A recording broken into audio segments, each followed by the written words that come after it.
നമസ്കാരം. വചനസമീക്ഷയിലേക്ക് സ്വാഗതം. ഇന്നത്തെ ചിന്തയ്ക്ക് വേണ്ടി ഞാൻ എടുത്തിരിക്കുന്ന വേദഭാഗം മത്തായി 5:44.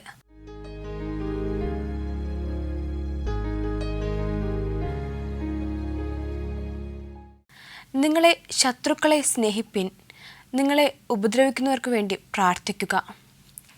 നമ്മുടെ ശത്രുക്കളെയും സ്നേഹിക്കണം, നമ്മളെ ഉപദ്രവിക്കുന്നവർക്ക് വേണ്ടിയും പ്രാർത്ഥിക്കണമെന്നാണ് ഈ ഒരു വചനത്തിൽ പറഞ്ഞിരിക്കുന്നത്. കാരണം ബൈബിളിൽ നമ്മൾ പുതിയ നിയമം എടുക്കുമ്പോൾ അവിടെ യേശുക്രിസ്തു നമുക്ക് ചുറ്റുമുള്ള ഓരോരുത്തരെയും നമ്മൾ ഏത് രീതിയിലാണ് സ്നേഹിക്കേണ്ടത്, നമ്മുടെ ശത്രുക്കളായാലും നമ്മുടെ അയൽക്കാരായാലും നമ്മുടെ സുഹൃത്തുക്കളായാലും അവർ നമുക്ക് വേണ്ടി എന്തൊക്കെ ചെയ്താലും അവർക്ക് വേണ്ടി പ്രാർത്ഥിക്കുക, അവർക്ക് വേണ്ടി സ്നേഹിക്കുക, അവരെ സ്നേഹിക്കുക എന്നിങ്ങനെയുള്ള ഒരുപാട് കാര്യങ്ങൾ യേശുക്രിസ്തു പറഞ്ഞിട്ടുണ്ട്. അവയൊക്കെ നമ്മുടെ ജീവിതത്തിൽ അതുപോലെ നമ്മളത് ഉൾക്കൊണ്ട് അതുപോലെ ചെയ്യണമെന്നാണ് കർത്താവായ യേശുക്രിസ്തു നമ്മൾക്ക് പഠിപ്പിച്ചു തന്നിട്ട് പോയിരിക്കുന്നത്. അപ്പോൾ അതുപോലെ നമ്മുടെ ശത്രുക്കളെയും നമ്മൾ ആയാൽ പോലും നമ്മൾ അവരെ സ്നേഹിക്കാൻ വേണ്ടി എപ്പോഴും പഠിക്കണം. ഏതായാലും വചനസമീക്ഷയിലേക്ക് ഏവർക്കും ഒരിക്കൽ കൂടി സ്വാഗതം. അപ്പോൾ നമ്മളെ ശത്രുക്കളെ സ്നേഹിച്ചാൽ നമുക്ക് എന്തായിരിക്കും ലഭിക്കുന്നത്? കാരണം ഒരിക്കലും ആരെക്കൊണ്ടും കഴിയത്തില്ല നമ്മളെ ശത്രുക്കളെ സ്നേഹിക്കുവാനും അവർക്ക് വേണ്ടി എന്തെങ്കിലും ചെയ്യുവാനും അവർക്ക് വേണ്ടി പ്രാർത്ഥിക്കുവാനും ആരെക്കൊണ്ടും കഴിയുന്നതല്ല. കാരണം സാധാരണ ഒരു മനുഷ്യർ ശത്രുക്കളെ സ്നേഹിക്കുക എന്ന് പറഞ്ഞാൽ അവർക്കത് ഒരിക്കലും ഉൾക്കൊള്ളുവാൻ സാധിക്കുന്നൊരു കാര്യമല്ല. പക്ഷേ കർത്താവായ യേശുക്രിസ്തു പറഞ്ഞിരിക്കുന്നത് ശത്രുക്കളെ സ്നേഹിക്കണമെന്നാണ്. കാരണം അവർ നമുക്ക് എന്ത് ചെയ്താലും അവർക്ക് വേണ്ടി പ്രാർത്ഥിക്കുവാനും അവർക്ക് വേണ്ടിയുള്ള ഓരോ കാര്യങ്ങളും നമ്മൾ ചെയ്തു കൊടുക്കാൻ ഉത്തരവാദിത്തപ്പെട്ടവരാണെന്നാണ് യേശുക്രിസ്തു പറഞ്ഞിരിക്കുന്നത്. അപ്പോൾ ആ രീതിയിൽ നമ്മൾ മുൻപോട്ട് പോയാൽ നമ്മുടെ ജീവിതത്തിൽ എന്താണ് ലഭിക്കുന്നതെന്ന് നമ്മുടെ ബൈബിളിലെ ഒരു ഉദാഹരണം വെച്ച് തന്നെ നമുക്കൊന്ന് സംസാരിക്കാം. അതിനു മുൻപ് ഒരു കോൾ വരുന്നുണ്ട്. ഇന്നത്തെ ഫസ്റ്റ് കോൾ ആരാണെന്ന് നോക്കാം. ഹലോ, വചനസമീക്ഷയിലേക്ക് സ്വാഗതം. ആരാണ്? എൻ്റെ പേര് ലീന. ചേച്ചി എവിടെ നിന്നാണ് വിളിക്കുന്നത്? പാലക്കാട് മുണ്ടൂർ എന്ന സ്ഥലത്ത്. പാലക്കാട് മുണ്ടൂർ അല്ലേ? ഓക്കെ. വീട്ടിൽ ആരൊക്കെയാ ഉള്ളത്? വീട്ടില് ഹസ്ബൻഡ്, 3 കുഞ്ഞുങ്ങള്, പിന്നെ അമ്മ. ഹസ്ബൻഡും കുഞ്ഞുങ്ങളും അമ്മയല്ലേ? ഓക്കെ. അപ്പോൾ നമുക്കിന്ന് ക്വസ്റ്റ്യനിലേക്ക് പോകാം. ഓക്കെ. ഫസ്റ്റ് ക്വസ്റ്റ്യൻ: യഹോവയുടെ ആലയത്തിലെ ഭണ്ഡാരത്തിന് മേൽവിചാരകരായിരുന്നത് ആരായിരുന്നു?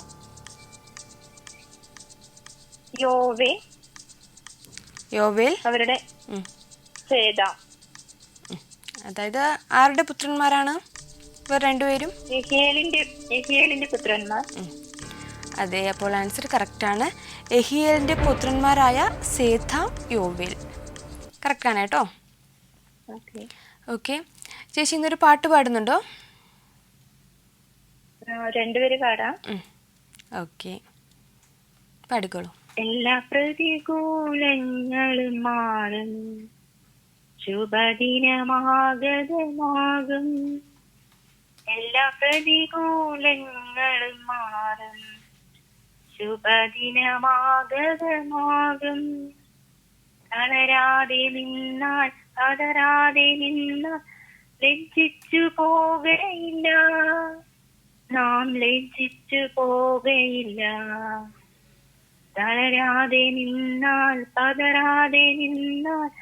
ലജ്ജിച്ചു പോകയില്ല, നാം ലജ്ജിച്ചു പോകയില്ല. ഓക്കെ, നന്നായിരുന്നു കേട്ടോ. നല്ല പാട്ടായിരുന്നു. നമുക്ക് സെക്കൻഡ് ക്വസ്റ്റ്യനിലോട്ട് പോകാം. ഓക്കെ. രണ്ടാമത്തെ ചോദ്യം: ഭണ്ഡാരത്തിനു മേൽ വിചാരകനായിരുന്ന മോശയുടെ മകൻ ഗെർശോമിന്റെ മകൻ ആരായിരുന്നു?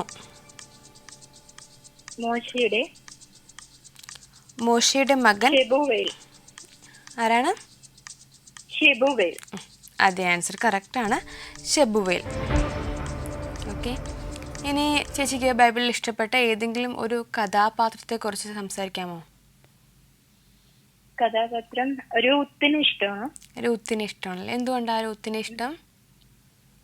മോവാബ്യ സ്ത്രീയായ രൂത്ത് അവരുടെ ദേശം വിട്ട് ഇസ്രായേലിലേക്ക് അമ്മാവിയമ്മയുടെ കൂടെ എല്ലാം അപ്പനെയും അമ്മയും വിട്ട് അവരുടെ എല്ലാം ഉപേക്ഷിച്ച് അമ്മാവിയമ്മ സേവിക്കുന്ന ദൈവം മതിയെന്ന് പറഞ്ഞ് കൂടെ പോകുന്നതും അതൊക്കെ കൊണ്ടൊരു പ്രത്യേക ഇഷ്ടമാണ്. ഓക്കെ, എല്ലാം ഉപേക്ഷിച്ച് അപ്പൊ അതാണ് അമ്മായി ജീവനുള്ള അമ്മയോടൊപ്പം ദൈവം എന്ന് അറിഞ്ഞു. ഓക്കെ, അമ്മായി അമ്മയോടൊപ്പം പോയത് കൊണ്ടാണോ? അതുകൊണ്ട് മാത്രമല്ല, അമ്മായി അമ്മ സേവിക്കുന്ന ദൈവമാണ് യഥാർത്ഥമായൊരു സത്യദൈവം എന്ന് അറിഞ്ഞത് കൊണ്ടായിരിക്കാം അങ്ങനെ കൂടെ പോയത്. അത് മതി, എല്ലാം ഉപേക്ഷിച്ച സത്യദൈവം. അതിലൂടെയാണല്ലോ പിന്നെ ബോസിനെ ദൈവം അങ്ങനെ വിട്ടു വന്നുകൊണ്ട് രൂത്തിന് വലിയൊരു നന്മയിലോട്ടാണല്ലോ പോയത്. അപ്പോൾ ഇതൊക്കെ കൊണ്ടാണല്ലേ രൂത്തിന് ഇഷ്ടം? ഇഷ്ടം. ഓക്കെ, നമുക്ക് ഒത്തിരി പേർക്ക് ഇഷ്ടപ്പെട്ട ഒരു കഥാപാത്രം കൂടിയാണ് രൂത്ത്. നമുക്കിനി മൂന്നാമത്തെ ക്വസ്റ്റ്യനിലേക്ക് പോകാം. മൂന്നാമത്തെ ചോദ്യം: ദാവീദ് രാജാവും പിതൃഭവന തലവന്മാരും സഹസ്രാധിപന്മാരും ശതാധിപന്മാരും സൈന്യാധിപന്മാരും സമർപ്പിച്ചത് എന്താണ്? വിശുദ്ധ വസ്തുക്കൾ. വിശുദ്ധ വസ്തുക്കൾ, അതെ, ആൻസർ കറക്റ്റാണ്, വിശുദ്ധ വസ്തുക്കൾ. ഇനി യേശുക്രിസ്തു ചെയ്തിട്ടുള്ള ഏതെങ്കിലും ഒരു അത്ഭുതത്തെക്കുറിച്ച് പറയാമോ? ബൈബിളിൽ യേശുക്രിസ്തു ഒരുപാട് അത്ഭുത പ്രവർത്തികൾ ചെയ്തതിനെ കുറിച്ച് പറഞ്ഞിട്ടുണ്ട്. അപ്പൊ അതില് ചേച്ചിക്ക് ഇഷ്ടപ്പെട്ട ഏതെങ്കിലും ഒരു അത്ഭുത പ്രവർത്തിയെ കുറിച്ച് പറയാമോ? അതില് ഒത്തിരിയാണ്. രക്തസ്രാവക്കാരിയായ സ്ത്രീ സൗഖ്യമാക്കിയതല്ലേ? സൗഖ്യം കൊടുത്ത്. ഓക്കെ, അത് എന്താണ്? യേശുവിന്റെ തൊങ്ങൽ പിടിച്ചപ്പോൾ തന്നെ സൗഖ്യം ലഭിച്ചിട്ടുണ്ടായിരുന്നു. അപ്പൊ ശക്തി പുറപ്പെട്ടു, കർത്താവ് പോലും. അപ്പൊ വിശ്വാസമാണ്, ആ സ്ത്രീയുള്ള വിശ്വാസം കൊണ്ടാണ്. കർത്താവ് പോലും അറിഞ്ഞില്ല, പക്ഷെ ശക്തി പുറപ്പെട്ടത് കൊണ്ടാണ്. അത് അവളിലുള്ള വിശ്വാസം. അപ്പൊ അത് സൗഖ്യമാണല്ലോ, ദൈവത്തിൽ നിന്ന് വന്നൊരു സൗഖ്യം. അപ്പോൾ അതൊക്കെ കൊണ്ടാണല്ലേ ഒരു അത്ഭുത പ്രവൃത്തി ഇഷ്ടം? ഇഷ്ടമാണ്. ഓക്കെ, നമുക്കിനി എന്തായാലും അവസാന ക്വസ്റ്റ്യനിലേക്ക് പോകാം. ഓക്കെ, അവസാന ചോദ്യം: വിശുദ്ധ വസ്തുക്കളുടെ ഭണ്ഡാരങ്ങൾക്കെല്ലാം മേൽ വിചാരകരായിരുന്നത് ആരായിരുന്നു? ശെലോമിത്തും അവന്റെ സഹോദരന്മാരും. അതെ, ആൻസർ കറക്റ്റാണ്, ശെലോമിത്തും അവന്റെ സഹോദരന്മാരും. ഓക്കെ, അപ്പോൾ 4 ക്വസ്റ്റ്യനും കഴിഞ്ഞിട്ടുണ്ടേ. എന്തായാലും വിളിച്ചതിൽ ഒരുപാട് സന്തോഷം. ഇനിയും വിളിക്കണം കേട്ടോ. Okay, thank you. ഇപ്പോൾ പാലക്കാട് മുണ്ടൂരിൽ നിന്നും ലീന ചേച്ചിയാണ് വിളിച്ചത്. ചേച്ചി ഒരുപാട് കാര്യങ്ങൾ സംസാരിച്ചു, എല്ലാ ക്വസ്റ്റ്യനും അറ്റൻഡ് ചെയ്തിട്ടുണ്ടായിരുന്നു, നല്ലൊരു കോളായിരുന്നു. അപ്പോൾ നമുക്കിനി കഥയിലേക്ക് പോകാം. ബൈബിളിൽ തന്നെ നമ്മൾ മറ്റുള്ളവരെ എങ്ങനെയാണ് സ്നേഹിക്കേണ്ടത്, നമ്മളൊരു പ്രതിഫലം പ്രതീക്ഷിക്കാതെ എങ്ങനെയാണ് സ്നേഹിക്കേണ്ടതെന്ന് ബൈബിളിൽ ഒരുപാട് ഉദാഹരണങ്ങളും ഉപമകളും ഒക്കെ പറഞ്ഞിട്ടുണ്ട്. അപ്പം ബൈബിളിൽ തന്നെ ഒരു ചെറിയൊരു സ്റ്റോറി എന്ന് പറയാം. ഒരുപാട് കാലങ്ങൾക്ക് മുൻപ് സിറിയയിൽ നയമാൻ എന്നൊരു വ്യക്തി ജീവിച്ചിരുന്നു. ഇയാൾ അവിടുത്തെ പടനായകനായിരുന്നു. അപ്പോൾ തൻ്റെ രാജ്യത്തിന് വേണ്ടി ഇയാൾ ഒരുപാട് കാര്യങ്ങൾ ചെയ്യുന്നുണ്ട്. രാജാവ് പറയുന്നതൊക്കെയും അനുസരിച്ച് മറ്റ് രാജ്യങ്ങളിൽ പോയി തൻ്റെ രാജ്യത്തിൻ്റെ പട നയിക്കുകയും രാജ്യത്തിന് വേണ്ടി യുദ്ധം ചെയ്യുകയും ഒക്കെ ചെയ്യാറുണ്ട്. ഇതുകൂടാതെ ഇയാൾ മറ്റു രാജ്യത്തിൽ യുദ്ധത്തിന് പോകുമ്പോൾ അവിടെ നിന്ന് ഒരുപാട് പേരെ തൻ്റെ രാജ്യത്തിലേക്ക് കൊണ്ടുവരാറുണ്ട്. പ്രത്യേകിച്ചും നമുക്കറിയാം, ഇന്നത്തെ കാലം പോലെയല്ല, ആ കാലഘട്ടത്തിൽ അടിമകളായി ഒരുപാട് പേരുണ്ടായിരുന്നു. അങ്ങനെ ഇയാൾ മറ്റൊരു രാജ്യത്ത് പോയി ആ രാജ്യത്ത് യുദ്ധത്തിൽ ജയിച്ചാൽ അവിടെ നിന്നും ഒരുപാട് പേരെ തൻ്റെ രാജ്യത്തേക്ക് അടിമകളായി കൊണ്ടുവരുമായിരുന്നു. അങ്ങനെ താൻ ഒരു രാജ്യത്തെ യുദ്ധത്തിന് പോയി അവിടെ നിന്നും തൻ്റെ വീട്ടിലേക്ക് തന്നെ അടിമയായിട്ട് ഒരു പെൺകുട്ടിയെ കൊണ്ടുവന്നു. തൻ്റെ മാതാവിനെയും പിതാവിനെയും തൻ്റെ ബന്ധുമിത്രാദികളൊക്കെ ഉപേക്ഷിച്ചാണ് താൻ അടിമയായിട്ട് ഈ നയമാൻ്റെ വീട്ടിൽ, അവിടുത്തെ ഒരു വീട്ടുവേലക്കാരിയായി ഈ കുഞ്ഞുകുട്ടി ജീവിതം മുന്നോട്ട് കൊണ്ടുപോയിക്കൊണ്ടിരുന്നത്. അപ്പോൾ ഈ നയമാൻ ചെയ്ത പ്രവൃത്തിയിൽ എപ്പോഴും അവൾ വളരെയധികം ദുഃഖിതയാണ്. കാരണം തൻ്റെ ബന്ധുക്കളെയും തൻ്റെ മാതാപിതാക്കളെയും ഒക്കെ ഉപേക്ഷിച്ചാണ് ഇവിടെ അടിമയായിട്ട് ജീവിക്കുന്നത്. പക്ഷേ നയമാൻ ഒരിക്കലും താൻ ചെയ്ത പ്രവൃത്തി അത് തെറ്റാണെന്നോ താൻ തെറ്റുകളാണ് ചെയ്തുകൊണ്ടിരിക്കുന്നതോ അങ്ങനെയൊന്നും ഒരിക്കലും ചിന്തിച്ചിരുന്നില്ല. കാരണം തൻ്റെ രാജാവിന് തന്നെ ഒരുപാട് ഇഷ്ടമാണ്. രാജാവിൻ്റെ ഇഷ്ടമനുസരിച്ചാണ് പട നയിക്കുകയും മറ്റ് രാജ്യങ്ങളിൽ പോയി യുദ്ധം ചെയ്യുകയും ചെയ്യുന്നത്. അങ്ങനെ ഒരിക്കൽ ഈ നയമാന് പെട്ടെന്ന് തൻ്റെ ശരീരത്തിൽ ഒരു വ്രണങ്ങൾ രൂപപ്പെടുന്നത് പോലെ ശ്രദ്ധയിൽപ്പെട്ടു. അങ്ങനെ കുറച്ച് നാളായി അവിടെ ഉണ്ടായിരുന്ന ഒരു വൈദ്യൻ്റെ കൊണ്ട് കാണിച്ചു. പക്ഷേ ഒരു അസുഖത്തിന് ഒരു ഭേദം വന്നില്ല. പിന്നെ ആ അസുഖം കൂടിക്കൂടി വന്നു. ദിവസങ്ങൾ കഴിഞ്ഞപ്പോഴാണ് നയമാന് കാര്യം മനസ്സിലായത്. തൻ്റെ ശരീരം മുഴുവനായിട്ടും കുഷ്ഠം ബാധിച്ചിരിക്കുന്നു. ഇനി എങ്ങനെയാണ് ഈ രോഗത്തിൽ നിന്നും സൗഖ്യം നേടുക എന്നൊന്നും നയമാൻ അറിയില്ല. നയമാൻ ഒരുപാടെടുത്ത് കൊണ്ടുപോയി.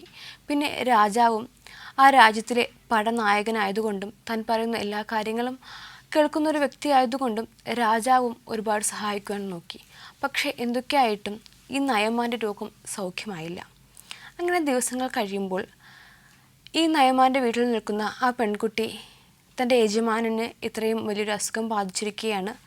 അത് കണ്ടിട്ട് പെൺകുട്ടി ആ വീട്ടിലെ യജമാനത്തിയോട് പറയുന്നുണ്ട്, നയമാൻ്റെ ഭാര്യയോട് പറയുന്നുണ്ട്, തൻ്റെ ദേശത്തെക്കുറിച്ചും തൻ്റെ രാജ്യത്തെക്കുറിച്ചും അവിടെയുള്ളൊരു പ്രവാചകനെക്കുറിച്ചും പറയുന്നുണ്ട്. ആ പെൺകുട്ടി പ്രവാചകനെക്കുറിച്ച് എന്തൊക്കെയാണ് പറഞ്ഞതെന്നും പിന്നീട് നയമാൻ്റെ ജീവിതത്തിൽ എന്താണ് സംഭവിക്കുന്നതെന്നും പറയാം. അതിനു മുൻപ് ഒരു കോൾ വരുന്നുണ്ട്. ഈ രണ്ടാമത്തെ കോൾ ആരാണെന്ന് നോക്കാം. ഹലോ, വചന സമീക്ഷയിലേക്ക് സ്വാഗതം. ആരാണ്? ഞാൻ അങ്കമാലിയിൽ നിന്ന് അന്നാമ്മ ബേബി. അന്നാമ്മ ആൻറ്റിയാണല്ലേ? ഓക്കെ ആൻറ്റി, ഭക്ഷണം കഴിച്ചായിരുന്നോ? കഴിച്ചല്ലേ. വീട്ടിലാരൊക്കെയുള്ളത്? ഞാനുണ്ട്, ഭർത്താവുണ്ട്, പിന്നെ 2 മക്കളുണ്ട്. മോൻ ന്യൂസിലാൻഡില്, മോള് അങ്കമാലിയിൽ തന്നെ ഒരു കട നടത്തണേ. ഓക്കെ, അപ്പോൾ നമുക്ക് ഇനി ക്വസ്റ്റ്യനിലേക്ക് പോകാം. ന്യായമായാണ് ഓരോ കുടുംബത്തിനും ചീട്ട് വീണതെന്ന് അവർ എങ്ങനെ ഉറപ്പാക്കി? ചെറിയവനും വലിയവനും ഒരുപോലെ പിതൃഭവനമായി അതാത് വാതിലിന് ചീട്ടിട്ടു. അതെ, അത് തന്നെയാണ് ആൻസർ. കറക്റ്റാണ്. ചെറിയവനും വലിയവനും ഒരുപോലെ പിതൃഭവനം അനുസരിച്ച് അതത് വാതിലിന് ചീട്ടിട്ടു. കറക്റ്റാണ് കേട്ടോ. ഓക്കെ ആൻറ്റി, ഇന്നൊരു പാട്ട് പാടുന്നുണ്ടോ? പാട്ട് പാടാട്ടോ. ഓക്കെ, ഒരു 4 വരി പാടിക്കോളൂ. ഇത്രത്തോളം യഹോവ സഹായിച്ചു, ഇത്രത്തോളം ദൈവമെന്നെ ഉയർത്തി, ഒന്നുമില്ലായ്കയിൽ നിന്നെന്നെ ഉയർത്തി, ഇത്രത്തോളം യഹോവ സഹായിച്ചു. ഹാഗറിനെ പോലെ ഞാൻ കരഞ്ഞപ്പോൾ, യാക്കോബിനെ പോലെ ഞാൻ അലഞ്ഞപ്പോൾ, മരുഭൂമിയിൽ എനിക്ക് ജീവമന്ന തന്ന്, ഇത്രത്തോളം യഹോവ സഹായിച്ചു. ഓക്കെ, നന്നായിരുന്നു കേട്ടോ. Okay, thank you. ഓക്കെ, നമുക്കിനി അടുത്ത ക്വസ്റ്റ്യനിലേക്ക് പോകാം. ഓക്കെ, പോവാം. രണ്ടാമത്തെ ചോദ്യം, കിഴക്കേ വാതിലിനുള്ള ചീട്ട് വീണത് ആർക്കാണ്? ശേല്യമ്യാവിന്. ഓക്കെ, കറക്റ്റാണ് കേട്ടോ. ഓക്കെ, ഇനി ആൻറ്റി കഴിഞ്ഞ ദിവസം ബൈബിളിലെ ഏത് ഭാഗമാണ് വായിച്ചത്? 1 ശമൂവേല് 25-ാം അധ്യായം ആണെന്ന് വായിച്ചത്. അതിൻ്റെ അകത്ത് ഒരു ധനികനായ മനുഷ്യനുണ്ടായിരുന്നു. ഇങ്ങനെ നല്ല ആടിനെ രോമം കത്തിരിക്കുന്ന ജോലിയായിരുന്നു. അപ്പൊ അവരുടെ അടുത്തേക്ക് ദാവീദ് രാജാവ് ഇങ്ങനെ പറഞ്ഞയച്ചു, നാബേൽ. അപ്പൊ ദാവീദ് പറഞ്ഞ, ഞങ്ങൾ ഒരുമിച്ച്, നിങ്ങളുടെ ആടും ഒക്കെ ഒരുമിച്ച് ആയിരുന്നു. അപ്പൊ അതുകൊണ്ട് ഞാൻ നിങ്ങളുടെ ആടുകൾക്കൊക്കെ സംരക്ഷണം കൊടുത്തിട്ടുണ്ടെന്ന് ദാവീദിന്റെ ആട്ടിടയന്മാരെ പറഞ്ഞയച്ചു. അപ്പൊ ഇയാള് പറഞ്ഞു, ഇയാൾ മദ്യപാന ലഹരിയിൽ പറഞ്ഞു, ഞാൻ ഏത് ദാവീദ് ഈശായിടമാനല്ലേ എന്നൊക്കെ പറഞ്ഞു. അപ്പൊ ഇത് വന്ന് ഇവന്റെ ശിഷ്യന്മാർക്ക് ഭയങ്കര സങ്കടമായി. ഇവര് പോയി കഴിഞ്ഞപ്പോ ഇവന്റെ ഭാര്യ അബിയാവോ, അവളോട് ഒരു ശിഷ്യൻ വന്ന് പറഞ്ഞു, അയ്യോ എന്റെ ദൈവമേ, അങ്ങനെ പനക്ക് വിടാൻ പാടില്ല, നല്ലൊരു മനുഷ്യനെന്ന്. അവിടെ ചെന്ന് കേട്ട വഴി ദാവീദ് എല്ലാവരോടും അരക്ക് കുന്തവും വാളൊക്കെ എടുത്തുകൊണ്ട് പോരെന്ന് തോന്നുന്നു. അപ്പോഴത്തേനും ഇവള് എന്ത് ചെയ്തു, അവിടെ ഉണ്ടാക്കിയ എല്ലാ ഭക്ഷണവും എടുത്തുകൊണ്ട് കഴുതനെ കൂപ്പിട്ട് പോയി അവിടെ ചെന്ന്. അപ്പോഴത്തേക്കും ദാവീദിനെ കണ്ട് കാല് പിടിച്ചുള്ള ക്ഷമ. അപ്പൊ ദാവീദ് അവളുടെ ഇതനുസരിച്ച് അല്ലെങ്കിൽ ആ വംശത്തിനെ ഒക്കെ അന്ന് രാത്രി നശിപ്പിക്കുന്ന ഏറ്റവും ദാവീദ്. അപ്പൊ നമ്മളില് നല്ല സ്ത്രീകളുണ്ടെങ്കിൽ, ജ്ഞാനമുള്ള സ്ത്രീ തനിക്കൊരു ഭവനം പണിയെന്ന് പറഞ്ഞേക്കണേ. ജ്ഞാനമില്ലാത്ത സ്ത്രീയുടെ മൂക്ക് പന്നിയുടെ മൂക്കിൽ പൊന്മൂക്കുത്തി പോലെ എന്ന സദൃശവാക്യങ്ങൾ പറയും. അപ്പൊ ഇവള് ചെന്ന് പറഞ്ഞ് കാല് പിടിച്ചപ്പോ അങ്ങേര് ക്ഷമിച്ച് വേഗം തന്നെ തിരിച്ചു പോയി. അപ്പൊ നല്ല മനുഷ്യരും ചീത്ത മനുഷ്യരും. ഭാര്യ എന്ന് പറഞ്ഞാൽ അവള് എല്ലാ ഭാര്യമാരും ഒന്നുപോലെയല്ല. അപ്പൊ ഈ മദ്യപാനി ഇയാൾക്ക് സ്വത്തുള്ളത് കൊണ്ട് ഇയാൾക്ക് അഹങ്കാരമായിരുന്നു, ഞാൻ എന്നൊരു അഹങ്കാരം. അപ്പൊ അതിന് ദൈവം അത് കഴിഞ്ഞ് ഒരു 10 ദിവസം കഴിഞ്ഞപ്പോ ഇയാൾ മരിച്ചു. ദാവീദൊന്നും ചെയ്തതല്ല കേട്ടോ. പക്ഷെ ദാവീദിന് ഈ അബിയാവ് 25-ാം അധ്യായം വായിച്ചാൽ മനസ്സിലാവും. എനിക്ക് ഇന്നലെ വായിച്ചിട്ട് സങ്കടം. പാവം, അവരുടെ ഒരു കഴിവും കൊണ്ട് അല്ലെങ്കിൽ ആ ദേശത്തെ എല്ലാവരെയും ദാവീദ് നശിപ്പിച്ചു കളയും. അപ്പോ നമ്മുടെ സ്വഭാവം അനുസരിച്ചിരിക്കണം അല്ലേ? അതെ അതെ. നമ്മള് ഇവിടെ ക്ഷമ പറയേണ്ടത് ക്ഷമ പറയണം. അങ്ങനെയൊക്കെ ചെയ്താൽ മാത്രമേ രക്ഷപ്പെടുവാൻ സാധിക്കുകയുള്ളൂ എന്നാണ് നമുക്ക് അവിടെ നിന്ന് മനസ്സിലാക്കുന്നത് അല്ലേ? ഓക്കെ. അപ്പോൾ ആന്റി അബീഗയിലിനെ കുറിച്ചാണല്ലേ സംസാരിച്ചത്? അതെ അതെ. അപ്പോൾ നമുക്കിനി എന്തായാലും അടുത്ത ക്വസ്റ്റ്യനിലേക്ക് പോകാം. അടുത്ത ചോദ്യം, വടക്കേ വാതിലിനുള്ള ചീട്ട് വീണത് ആർക്കാണ്? ഹലോ ആന്റി, കേൾക്കാമോ? വടക്കേ വാതിലിനുള്ള ചീട്ട് വീണത് ആർക്കാണ്? ആർക്കായിരുന്നു ചീട്ട് വീണത്? അതെ, ആൻസർ കറക്റ്റാണ്, സെഖര്യാവിന്. ഓക്കെ. ഇനി ഏതെങ്കിലും ഒരു വചനം കൂടി പറയാമോ? നീ തന്നെ ദൈവം, നിന്റെ വചനങ്ങൾ സത്യവുമാകുന്നു. അടിയനീ നന്മയെ വാഗ്ദാനം ചെയ്തിരിക്കുന്നു. അടിയന്റെ ഗ്രഹം എന്നേക്കും തിരിച്ചറിയിക്കേണ്ടതിന് പ്രസാദം തോന്നി അനുഗ്രഹിക്കണം. ഓക്കെ, നല്ലൊരു വചനമായിരുന്നു. നമുക്കിനി അവസാന ക്വസ്റ്റ്യനിലേക്ക് പോകാം. അവസാന ചോദ്യം, വടക്കേ വാതിലിനുള്ള ചീട്ടു വീണ സെഖര്യാവ് എങ്ങനെയുള്ള ആളായിരുന്നു?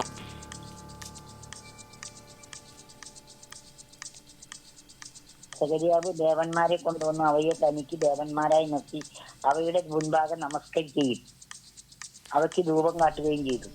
അതായത് ഒരു വിവേകമുള്ള വ്യക്തി എന്ന് പറയുന്നില്ലേ? ഓക്കെ, എന്തായാലും അതിൻ്റെ ആൻസർ വിവേകമുള്ള ആലോചനക്കാരൻ എന്നാണ് കേട്ടോ.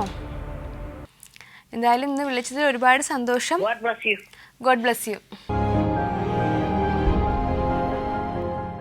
ഇപ്പോൾ അങ്കമാലിയിൽ നിന്നും അന്നാമ്മ ആൻറ്റിയാണ് വിളിച്ചത്. ആൻറ്റി എല്ലാ ക്വസ്റ്റ്യനും അറ്റൻഡ് ചെയ്തിട്ടുണ്ടായിരുന്നു. അവസാന ക്വസ്റ്റ്യനിൽ ആ ബൈബിളിൽ തമ്മിലുള്ളൊരു വ്യത്യാസമുള്ളത് കൊണ്ട് കറക്റ്റായിട്ട് ആൻസർ പറയാൻ പറ്റിയില്ല. എങ്കിലും ബാക്കി എല്ലാ ക്വസ്റ്റ്യനും കറക്റ്റായിട്ട് തന്നെ ആൻസർ ചെയ്തിട്ടുണ്ടായിരുന്നു. അതുപോലെ തന്നെയാണ് ഒരു പാട്ടുപാടി, പിന്നെ ബൈബിളിലെ ചില കാര്യങ്ങൾ സംസാരിച്ചു. നല്ലൊരു കോളായിരുന്നു. അപ്പോൾ നമ്മൾ ആ പെൺകുട്ടിയെക്കുറിച്ചാണ് പറഞ്ഞത്. അപ്പോൾ തൻ്റെ യജമാനന് കുഷ്ഠം ബാധിച്ചിരിക്കുകയാണ്. അത് ഒരുപാടടുത്ത് കൊണ്ടുപോയിട്ടും സൗഖ്യം വന്നിട്ടില്ല. അപ്പോൾ ഈ പെൺകുട്ടി ആ നയമാൻ്റെ ഭാര്യയോട് പറയുന്നുണ്ട്, എൻ്റെ നാട്ടിൽ എലീശ എന്നൊരു പ്രവാചകനുണ്ട്. അയാളുടെ അടുക്കൽ പോയാൽ നയമാൻ്റെ, അതായത് നമ്മുടെ യജമാനൻ്റെ അസുഖത്തിന് സൗഖ്യം ലഭിക്കും.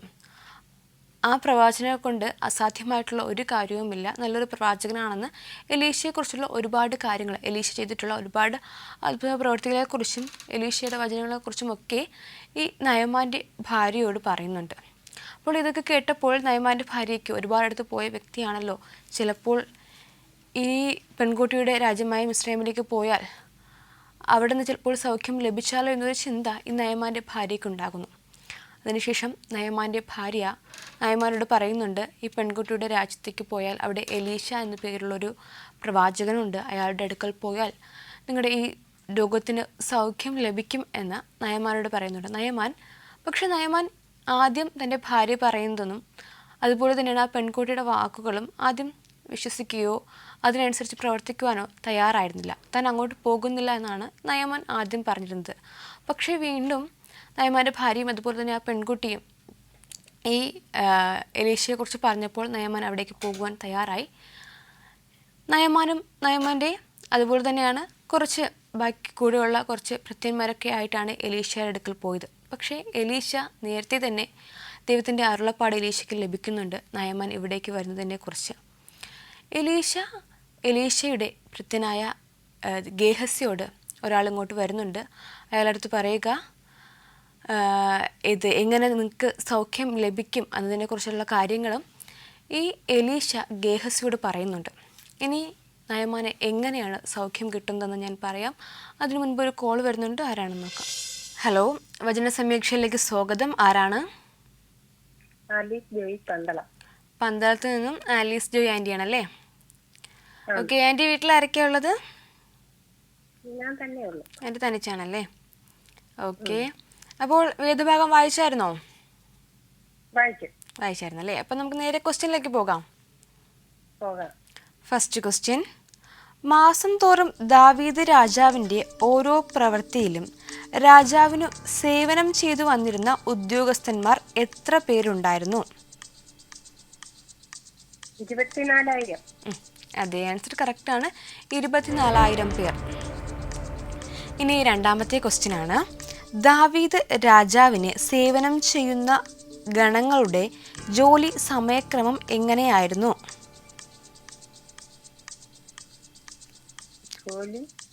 ദാവീദ് രാജാവിന് സേവനം ചെയ്യുന്ന ഗണങ്ങളുടെ ജോലി സമയക്രമം എങ്ങനെയായിരുന്നു? ആ ജോലി ചെയ്യുന്ന സമയക്രമം എങ്ങനെയായിരുന്നു? സകല മാസങ്ങളിലും മാസാന്തരം വരികയും പോവുകയും ചെയ്യുന്ന അതത് കൂറുകളുടെ ഓരോ പ്രവൃത്തിയിലും രാജാവിന് സേവ ചെയ്യുക. ഓക്കെ, ആൻസർ കറക്റ്റാണ്. അതായത് വർഷത്തിലെ സകല മാസങ്ങളിലും. ഓക്കെ, കറക്റ്റാണ് കേട്ടോ. ഓക്കെ, ഇനി നമുക്ക് മൂന്നാമത്തെ ക്വസ്റ്റ്യനിലേക്ക് പോകാം. മൂന്നാമത്തെ ചോദ്യം, ഒന്നാം മാസത്തേക്കുള്ള ഒന്നാം ഗണത്തിൻ്റെ മേൽ വിചാരകൻ ആരായിരുന്നു?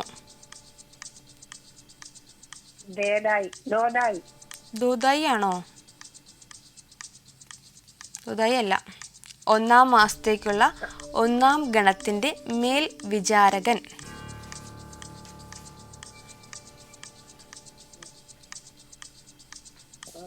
ശബ്ദിയേലിന്റെ മകൻ യാശോബ. അതെ അതെ, ആൻസർ കറക്റ്റാണ്. സബ്ദിയേലിൻ്റെ മകനായ യാശോബയ. ഓക്കെ, ഇന്നൊരു ബൈബിളിൽ ഏതെങ്കിലും ഒരു വചനം പറയാമോ? എന്റെ ദൈവമേ, എന്റെ ദൈവമേ, നീ എന്നെ കൈവിട്ടതെന്ത്? എന്നെ രക്ഷിക്കാതെ എന്റെ ഞരകന്റെ വാക്കുകൾ കേൾക്കാതെയും ആകുന്നു നിൽക്കുന്നതെന്ത്? ഓക്കെ, നല്ലൊരു വചനമായിരുന്നു. നമുക്കിനി അവസാന ക്വസ്റ്റ്യനിലേക്ക് പോകാം. അവസാന ചോദ്യം, രണ്ടാം മാസത്തേക്കുള്ള ഗണത്തിന് മേൽ വിചാരകൻ ആരായിരുന്നു? അതെ അതെ, ആൻസർ കറക്റ്റാണ്. അഹരോന്യനായ ദോദായി. ഓക്കെ, അതിൻ്റെ 4 ക്വസ്റ്റ്യനും കഴിഞ്ഞിട്ടുണ്ടേ. എന്തായാലും വിളിച്ചതിൽ ഒരുപാട് സന്തോഷം. ഇനിയും വിളിക്കണം കേട്ടോ. Okay, thank you. ഇപ്പോൾ പന്തളത്ത് നിന്നും ആലീസ് ജോയ് ആൻറ്റിയാണ് വിളിച്ചത്. ആൻറ്റി എല്ലാ ക്വസ്റ്റ്യനും അറ്റൻഡ് ചെയ്തിട്ടുണ്ടായിരുന്നു. നല്ലൊരു കോളായിരുന്നു. അപ്പോൾ നമ്മൾ പറഞ്ഞത് നയമാനെക്കുറിച്ചാണ്.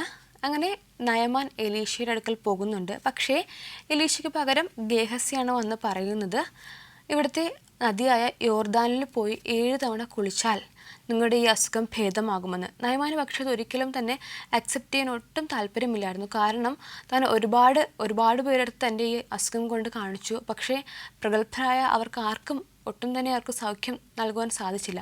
ഇനി ഒരു നദിയിൽ പോയി കുളിച്ചാൽ എങ്ങനെയാണ് തൻ്റെ അസുഖത്തിന് ഭേദം വരുന്നതെന്നായിരുന്നു ഈ നയമാൻ ചിന്തിച്ചത്. പക്ഷേ വീണ്ടും തൻ്റെ ഭാര്യയും അതുപോലെ തന്നെയാണ് ആ പെൺകുട്ടി പറഞ്ഞ ഓരോ കാര്യങ്ങളും ചിന്തിച്ചപ്പോൾ നയമാൻ കരുതി എന്തായാലും ഇതുവരെ വന്നതല്ലേ, പോയി കുളിക്കാമെന്ന്. അങ്ങനെ യോർദാനിൽ പോയി നയമാൻ ആദ്യം 1-2 തവണ മുങ്ങിക്കുളിച്ചു. പക്ഷേ സൗഖ്യം വന്നില്ല. പക്ഷേ വീണ്ടും കുറച്ച് സമയം വീണ്ടും 1-2 തവണയും കൂടെ മുങ്ങി. പക്ഷേ അപ്പോഴും സൗഖ്യം വന്നില്ല. ഗേഹസി പറഞ്ഞതുപോലെ, എലീശ തൻ്റെ ഭൃത്യനോട് പറഞ്ഞതുപോലെ തന്നെയാണ് ഗേഹസി നയമാനോട് പറഞ്ഞതുപോലെ ആ 7ാമത്തെ തവണ ആ നദിയിൽ മുങ്ങി കുളിച്ചെഴുന്നേൽക്കുമ്പോൾ നയമാൻ്റെ ശരീരത്തിലെ എല്ലാ വ്രണങ്ങളും മാറ്റപ്പെടുകയാണ്. ഇത് കാണുമ്പോൾ നയമാൻ ഒത്തിരി സന്തോഷമാകും. കാരണം താൻ ഒരുപാടടുത്ത് പോയിട്ടും തനിക്ക് സൗഖ്യം ലഭിച്ചില്ല. പക്ഷേ ഇവിടെ എത്തിയപ്പോൾ ആ പെൺകുട്ടി പറഞ്ഞതുപോലെ തന്നെയാണ് തനിക്ക് സൗഖ്യം വന്നിരിക്കുന്നു. നയമാൻ അതിനുശേഷം എല്ലാവരുടെ നന്ദി പറയുന്നുണ്ട്. അതുപോലെ തന്നെയാണ് ഒരുപാട് സമ്മാനങ്ങൾ കൊണ്ടാണ് അവിടേക്ക് വരുന്നത് എലീശയെ കൊടുക്കുവാൻ വേണ്ടി. പക്ഷെ അതൊന്നും എലീശ സ്വീകരിക്കുന്നില്ല. തിരികെ നയമാൻ തൻ്റെ നാട്ടിലേക്ക് പോകുന്നുണ്ട്. നമ്മളിവിടെ ചിന്തിക്കേണ്ടത് ആ പെൺകുട്ടിയുടെ സ്വഭാവമാണ്. കാരണം തന്നെ മറ്റൊരു രാജ്യത്തു നിന്നും അടിമയായിട്ടാണ് ഈ നയമാൻ്റെ വീട്ടിലേക്ക് കൊണ്ടുവന്നത്. വേണമെങ്കിൽ ആ പെൺകുട്ടിക്ക് നയമാനെ സഹായിക്കാതിരിക്കാം. കാരണം താൻ അടിമയാണ്, തൻ്റെ മാതാപിതാക്കളെയൊക്കെ ഉപേക്ഷിച്ചിട്ട് താൻ ഇവിടെ വന്ന് നിൽക്കുകയാണ് ഈ ചെറിയ പ്രായത്തിൽ തന്നെ. പക്ഷേ ആ തൻ്റെ യജമാൻ ആരായിക്കൊള്ളട്ടെ, തന്നെ ഉപദ്രവിച്ച ആളാണ്, തന്നെ ഇവിടേക്ക് കൊണ്ടുവന്ന ആളാണ്, എന്ത് തന്നെ ആയാലും അയാൾക്കൊരു ഇത്രയും വലിയൊരു രോഗം വന്നപ്പോൾ സഹായിക്കാനുള്ള മനസ്സ് ആ പെൺകുട്ടിക്കുണ്ടായിരുന്നു. അപ്പോൾ ഇതുപോലെ തന്നെയാണ് ഞാൻ ആദ്യം പറഞ്ഞ വചനത്തിൽ പറഞ്ഞതുപോലെ, അപ്പോൾ നമ്മുടെ ശത്രുക്കളായാലും നമ്മുടെ അയൽക്കാരായാലും ആരായാലും നമ്മളെല്ലാവരെയും സ്നേഹിക്കുവാനും അവർക്ക് വേണ്ടി പ്രാർത്ഥിക്കുവാനും നമ്മൾ തയ്യാറായിരിക്കണം. എങ്കിൽ മാത്രമേ നമുക്ക് നാളൊരു അവസ്ഥ വരുമ്പോൾ കർത്താവായ യേശുക്രിസ്തു നമ്മുടെ അവസ്ഥ കണ്ടിട്ട് നമ്മളെല്ലാവർക്കും വേണ്ടിയും സ്നേഹിക്കുകയും എല്ലാവരെയും സ്നേഹിക്കുകയും പ്രാർത്ഥിക്കുകയും ചെയ്യുന്ന വ്യക്തിയാണെന്ന് ചിന്തിച്ച് നമ്മുടെ ഓരോ പ്രശ്നങ്ങൾക്കും പ്രതിസന്ധികൾക്കും മറുപടി നൽകുകയുള്ളൂ. ഏതായാലും വചന സമീക്ഷയുടെ ഒരു അധ്യായം ഇവിടെ പൂർണ്ണമാവുകയാണ്. മറ്റൊരു എപ്പിസോഡുമായിട്ട് വീണ്ടും കാണാം. നന്ദി, നമസ്കാരം.